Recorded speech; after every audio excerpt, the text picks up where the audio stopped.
ایک دیہاتی آدمی نماز نہیں پڑھتا تھا. کیا نہیں کرتا تھا؟ اسے مولوی صاحب نے کہا نماز پڑھا کر.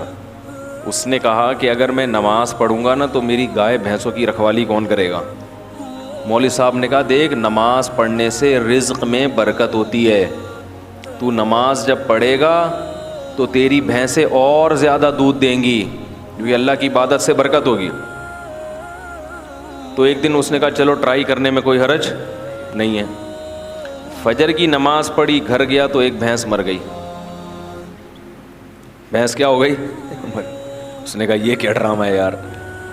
مولوی صاحب کے پاس آیا کہ آپ نے تو کہا تھا بھینسیں دودھ دیں گی, میری تو بھینس مر گئی. مولوی صاحب نے کہا اصل میں اللہ تمہارا امتحان لے رہا ہے کہ تم کتنے مضبوط ہو ایمان میں.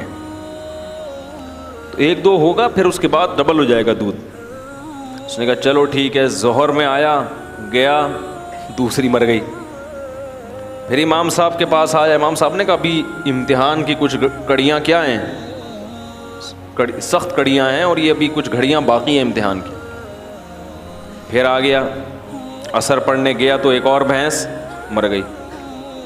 تو ایک کٹا ہوتا ہے نا بھینس کے چھوٹے چھوٹے بچے, وہ بہت شور مچا رہا تھا.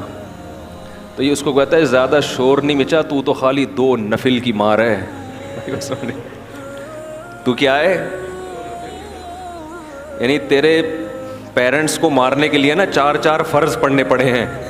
وہ بڑے بڑے بھینسے تھے, تو اتنا سا ہے 2 نفل پڑھوں گا اور مر جائے گا.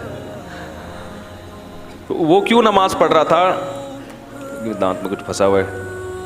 اس کے ذہن میں یہ بات بیٹھ گئی تھی کہ بھائی عبادت کرنے سے رزق میں برکت ہوگی.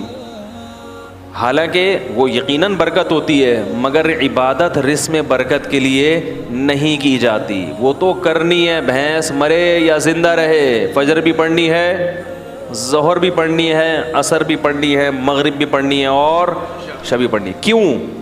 اس لیے نہیں کہ رزق میں برکت ہو. ہم نماز اس لیے تھوڑی پڑھتے ہیں, اس لیے کہ جو کھلا رہا ہے پالیسی بھی اسی کی چلے گی. وہ جب کھلا رہا ہے اور نعمتیں دے رہا ہے تو جب عبادت کے لیے بلائے گا ہمیں اور آپ کو جانا پڑے گا, چاہے ہمارا فائدہ ہو یا ہمارا نقصان ہو.